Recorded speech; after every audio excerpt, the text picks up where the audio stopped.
Chers amis, bonjour. Heureuse de vous revoir une fois de plus pour la suite. C'est plutôt la fin des études de ce trimestre, puisque nous abordons l'étude 13, qui est la dernière de ce trimestre, et qui s'intitule « Les grands thèmes de 1 et 2 Pierre ». Nous allons donc revoir les grands thèmes abordés par Pierre. Auparavant, nous allons prier, comme d'habitude, et c'est le pasteur Guy Ollet qui nous conduira en prière. Seigneur notre Dieu, nous demandons ta sainte présence parmi nous au moment où nous allons ouvrir ta parole pour l'étudier. Puisses-tu, Seigneur, nous conduire, nous inspirer. Au nom de Jésus, Amen. Amen. Donc, l'apôtre Pierre fut quelqu'un qui était avec Jésus à la plupart des moments importants de son ministère. Et en devenant apôtre, il est aussi devenu un éminent leader parmi les chrétiens, les premiers chrétiens. Dans sa première épître, nous avons eu l'occasion de le voir au cours du trimestre, le grand thème qui lui était cher, c'était la persécution et la mise en garde des chrétiens contre plutôt un encouragement dans ces périodes de persécution, des exhortations, des encouragements. Dans la deuxième épître, il est question plutôt de mise en garde contre les faux docteurs. Alors, 5 thèmes se dégagent des épîtres de Pierre, 5 thèmes majeurs qui vont retenir notre attention maintenant. Le salut offert par Jésus grâce à la souffrance qu'il a endurée, le jugement, l'espérance d'un retour de Jésus, du retour de Jésus, l'ordre dans la société et dans l'Église, et enfin l'autorité des Écritures. Alors tout d'abord, première question dont vous allez pouvoir prendre la parole l'un et l'autre, mais je voudrais poser à Pasteur raison. La première question, en parlant du sacrifice de Jésus, Pierre fait écho à la prophétie d'Ésaïe, Ésaïe 53. Il faut reconnaître que Pierre aussi a été témoin de ce qu'il dit. Absolument, absolument, il l'a vu. Oui. Et il insiste beaucoup sur les notions de souffrance, de sacrifice, de sang versé. Qu'est-ce qu'il veut entendre? Qu'est-ce qu'il veut faire comprendre en insistant ici? Alors, c'est une question très importante pour comprendre les écrits de Pierre. Nous sommes à peu près en l'an 54, où l'empereur Néron commence à persécuter les chrétiens. Et l'apôtre Pierre, qui a cette charge pastorale, insiste pour montrer que de la même manière que Jésus a été un martyr pour nous, qui s'est livré pour nous, eh bien, les premiers chrétiens sont encouragés à faire de même. Parce qu'en fait, une manière pour Néron de faire reculer le christianisme, enfin cette nouvelle secte, selon lui, c'est de les persécuter, de pratiquer une mise à mort. Donc, c'est comme un désir d'éradiquer. Et là, l'apôtre Pierre rappelle que Jésus a été ce serviteur souffrant pour nous, jusqu'au bout. Et en ce sens-là, ça devient une force, un témoignage pour nous, ne pas avoir peur, parce que notre Sauveur a souffert pour nous.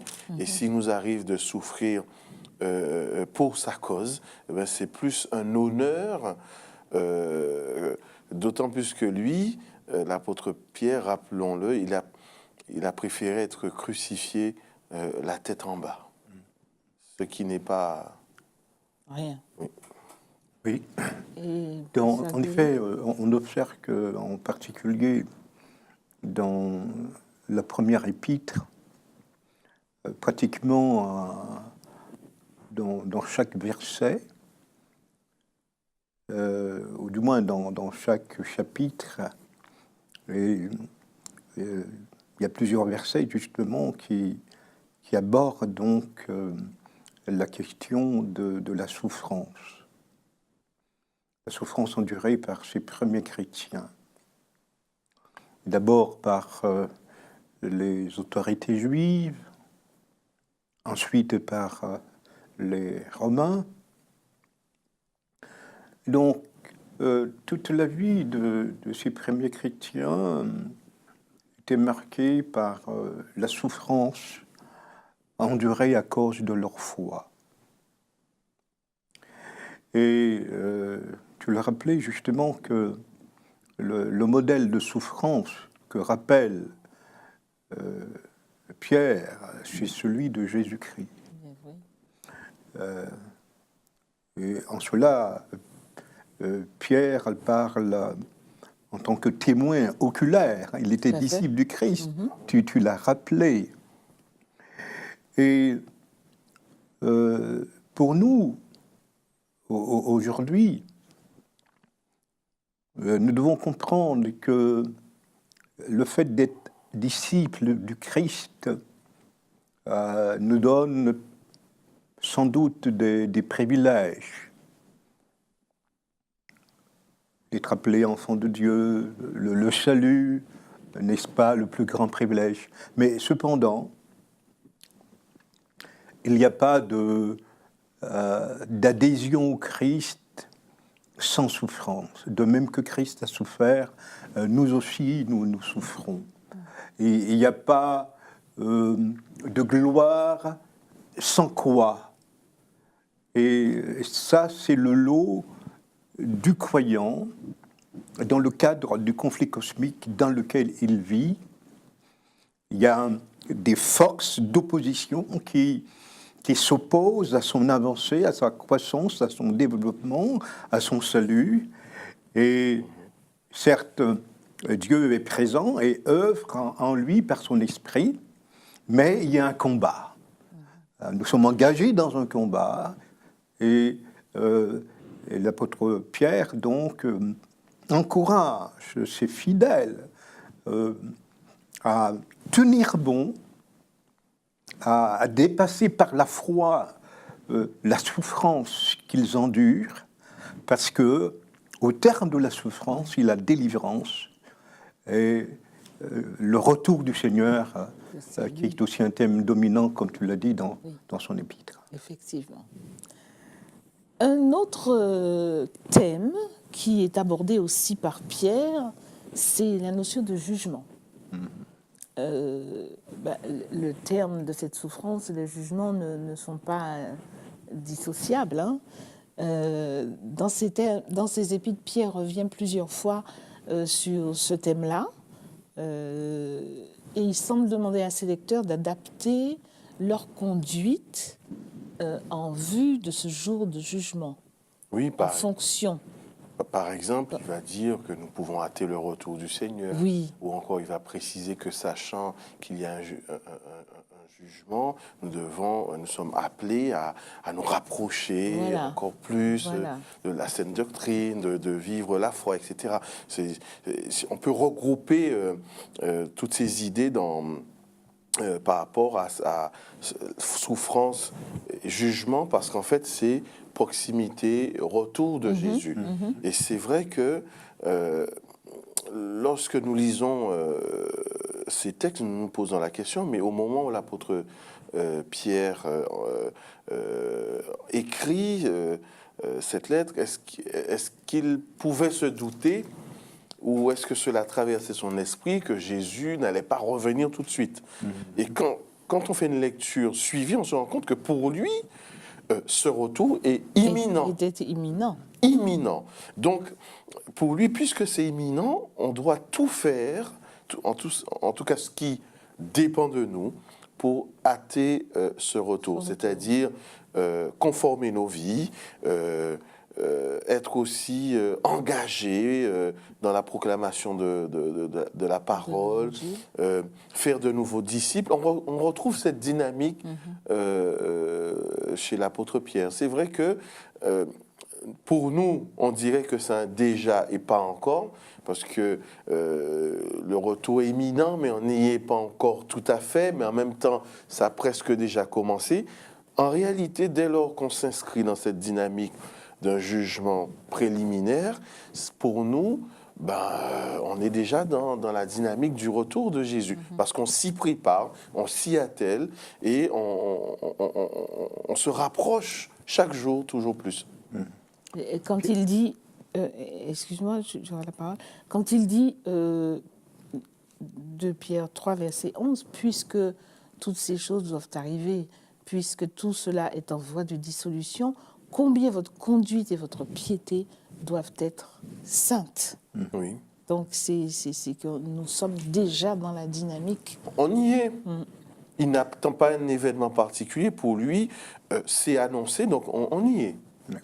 Et ce que j'ai trouvé d'intéressant chez Pierre, en rapport avec la notion du jugement pour nous adventistes, je trouve qu'il aborde les 2 aspects du jugement, ce qu'on appelle le jugement préliminaire et le jugement dernier.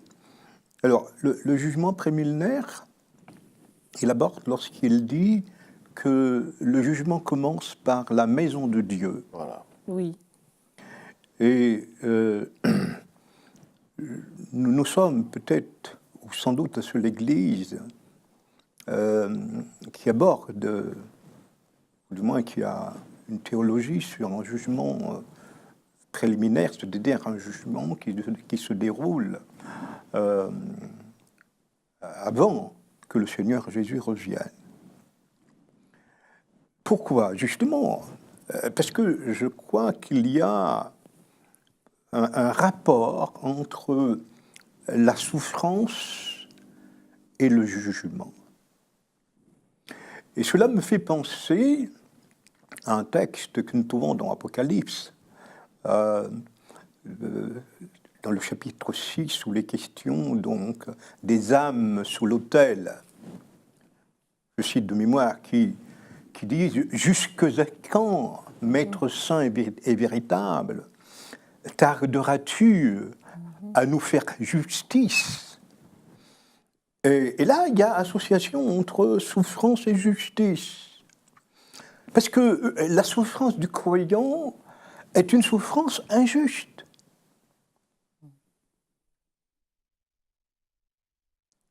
Pourquoi celui qui croit en Jésus souffrirait-il plus ou davantage que les autres? Alors que certains, donc, semblent être épargnés de toute douleur, de toute souffrance. Je pense au psaume 73. Nous tous, lorsque nous sommes en face de l'injustice, nous aspirons à ce que justice se fasse. Et quel est donc le sens de ce jugement préalable? C'est justement un jugement qui fait droit au juste, qui fait droit aux serviteurs du Seigneur. C'est un jugement favorable. Et c'est ce jugement auquel nous croyons en tant qu'adventistes qui a lieu maintenant, ce que nous appelons donc soit le jugement investigatif ou l'instruction du jugement. C'est donc un jugement en faveur des croyants et des fidèles. Dieu leur fait droit. Ce n'est pas un jugement de condamnation comme le jugement dernier, dont aussi l'apôtre Pierre parle. Merci en tout cas de cette précision, pasteur Guiolet. L'espérance du retour de Jésus, c'est forcément quelque chose de c'est une bienheureuse espérance. Une bienheureuse espérance que nous attendons tous en tant que croyants, en tant que disciples de Jésus. N'oublions pas que Pierre écrit à des chrétiens dispersés. Il les encourage à garder espoir et il dit que même si, on l'a évoqué un peu tout à l'heure, même si le retour de Jésus semble être retardé, c'est parce que c'est à cause de la patience de Dieu qui veut que les pécheurs se repentent. Mais il dit aussi que nous pouvons hâter ce jour. Alors, c'est toi, Pasteur Charlie, qui en a parlé tout à l'heure. Est-ce que tu peux expliquer pour les internautes comment on peut hâter ce retour? Alors, pour hâter ce retour, déjà, si on n'a pas encore pris position pour le Christ, c'est le moment de le faire.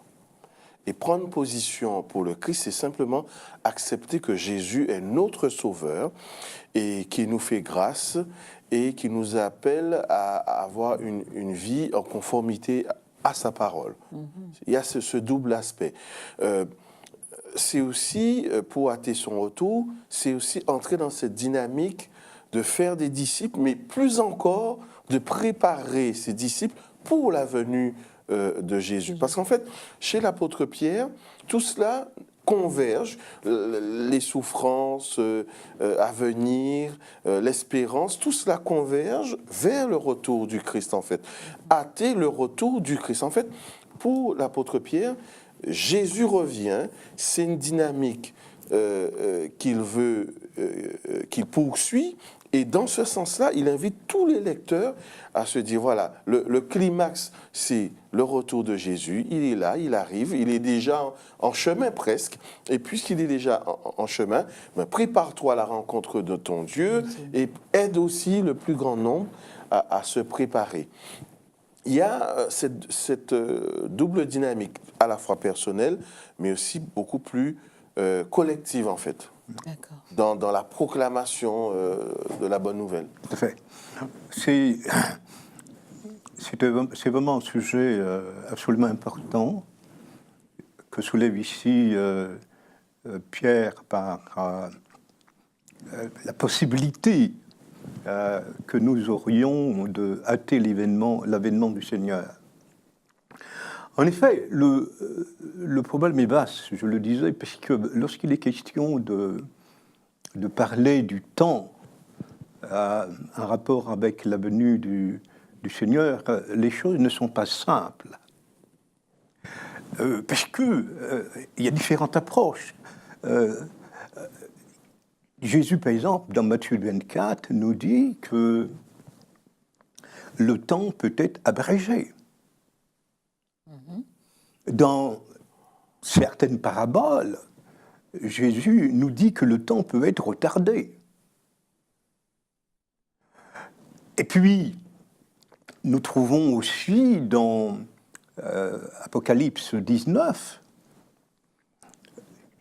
l'idée ou l'approche que le Seigneur viendra lorsque le monde ou l'Église sera mûre. Donc, il y a là une notion de maturation de l'Église. Et puis, il y a une autre notion en rapport avec la problématique du temps, que le Seigneur viendra au temps fixé. Il y a un temps fixé pour la fin. Jésus, lorsque les disciples posent la question au Seigneur, mais dis-nous quand tu viendras, Jésus leur dit, mais ce n'est pas à vous de connaître les temps que le Père a fixés de sa propre autorité. Et la Pierre nous dit qu'on peut hâter le temps. Alors, comment voir clair ? Alors, il me semble, dans ma petite intelligence humaine, comprendre que l'avènement du Seigneur s'articule autour de deux acteurs, Dieu et aussi l'homme. Nous avons notre part à faire. Tout à fait. Il n'y a pas que Dieu qui décide. Nous aussi, en tant qu'Église, en tant que croyants, nous pouvons agir sur le temps. Parce que entre Dieu et son Église, il y a comme une relation d'amour. Vous croyez que Dieu prend plaisir à nous voir souffrir, qu'il n'a pas envie de venir, et nous aussi, nous aspirons à aller vers. Il y a une double relation entre l'Église et son Dieu et son Seigneur. Alors, c'est vrai que ça pose question, Oui. Parce qu'on se dit, si un temps fixé, pourquoi hâter? Et en même temps, comment hâter? Et on a essayé d'interpréter, en fait, ce délai, en fait, ou ce retard. Et l'une des réponses qu'on pourrait apporter, c'est la patience de Dieu, qui ne veut pas que le pécheur meure, mais qu'il soit sauvé. Donc, ce qui, pour nous, est un retard, n'est que l'expression encore de la miséricorde du Seigneur. Divine. Et ça ne devrait pas nous déranger que Dieu soit miséricordieux au point d'attendre pour qu'il y ait encore d'autres qui soient sauvés. Ou bien au contraire, c'est en adéquation avec ce qu'est notre Dieu, un Dieu d'amour, un Dieu de miséricorde, qui voit qu'il y a encore du temps possible pour la miséricorde, pour que d'autres puissent dire oui. Alors il permet ce temps, il le favorise. N'empêche, il y aura quand même une fin, parce qu'il dit qu'il y a un temps fixé, c'est-à-dire un temps qu'il a déjà choisi. Et je dirais même, Dieu a prévu et Dieu a introduit sa miséricorde dans le temps qu'il a lui-même fixé. Ça, c'est l'expression de sa grâce et de son amour. Il y a encore deux thèmes dont j'aimerais bien qu'on discute. Tout d'abord, l'ordre dans la société et dans l'Église. Alors, je vais vous lire un début de verset, dans 1 Pierre 2, verset 13. Il est dit « Soyez soumis à cause du Seigneur à toute autorité établie parmi les hommes, soit au roi comme souverain, soit au gouverneur comme envoyé par lui pour punir les malfaiteurs et pour approuver les gens de bien. » Voilà. Et plus loin, il parle aussi de rester humble, d'être humble envers les dirigeants de l'Église. Alors, ma question est la suivante. Le chrétien est souvent, et on l'a évoqué, la cible de gouvernements civils, même des autorités religieuses. Or, Pierre appelle les chrétiens à les respecter et à se respecter les uns les autres. Est-ce que ce n'est pas contradictoire ? Ce n'est pas contradictoire parce que Pierre part du principe, de l'idée, et l'apôtre Paul aussi partage la même idée, que toute autorité vient de Dieu. Mais il ne dit pas que toute autorité a été mise en place par Dieu. C'est-à-dire que les autorités humaines, par leur existence intrinsèque, ne sont que des autorités déléguées par Dieu. L'autorité suprême, c'est Dieu. Jésus le fait remarquer lorsqu'il est devant Pilate. Pilate dit à Jésus, « Ne sais-tu pas que j'ai le pouvoir de te libérer ou de te mettre à mort ?» Et Jésus répond, « Tu n'aurais sur moi aucun pouvoir, si cela ne t'a été donné par Dieu. » Dieu est l'autorité suprême. Et toute autorité humaine est dépendante de Dieu. Et en cela, donc, Pierre a raison. Mais ce n'est pas Dieu qui met en place toutes les autorités. Et Dieu n'est pas responsable de la façon dont il voilà. utilise. Donc ce sont les hommes qui les mettent en place, etc. Il y a des choix humains, il y a des facteurs humains qui contribuent à cela. Et ces autorités, nous devons les respecter dans la mesure où ils vont dans le sens de la volonté de Dieu, où elles vont dans le sens de la volonté. Dès lors qu'ils s'en écartent, nous devons donc être vigilants. Je voudrais aborder encore un point dans les bonnes relations avec les autres. Pasteur raison. Pierre nous fait appel à l'humilité. Oui. Or, l'humilité, c'est plutôt considéré à notre époque comme un signe de faiblesse, voire de niaiserie. Est-ce que c'est encore valable toujours aujourd'hui? C'est très difficile de répondre à cette question. C'est vrai que dans notre société, c'est une faiblesse, ça, il faut l'accepter. Au contraire, il est conseillé de masquer le plus possible des faiblesses ou les zones de progrès pour ne pas être mis à mal par ceux qu'on va caractérisés comme des adversaires ou des ennemis, alors que la Bible nous invite à l'humilité. En particulier, l'apôtre Pierre, dans ce qu'il dit, et le verset que tu as lu tout à l'heure, montrait bien que c'est en faisant le bien qu'on pourrait, d'une certaine manière, changer de dynamique. Et en réalité, quand l'apôtre Pierre nous donne ce conseil, ce n'est pas tellement dans un but de trouver ce qui est juste ou ce qui ne l'est pas, mais c'est plutôt dans la perspective d'emmener les autorités de ce monde à reconnaître la suprématie du Christ.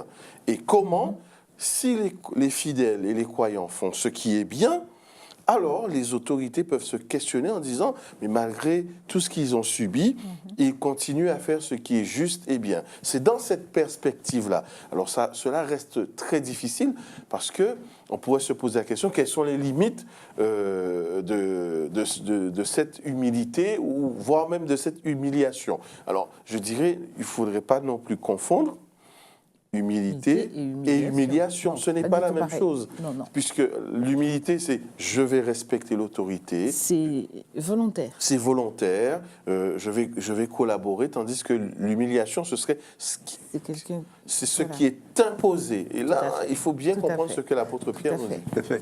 Mais c'est vrai que l'humilité est une vertu qui est diversement appréciée. Et peut-être qui est mal apprécié.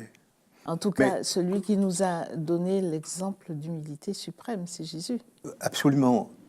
C'est-à-dire que le problème est le suivant, c'est que nous oublions qu'il y a deux regards. Il y a le regard de Dieu et il y a le regard de l'homme.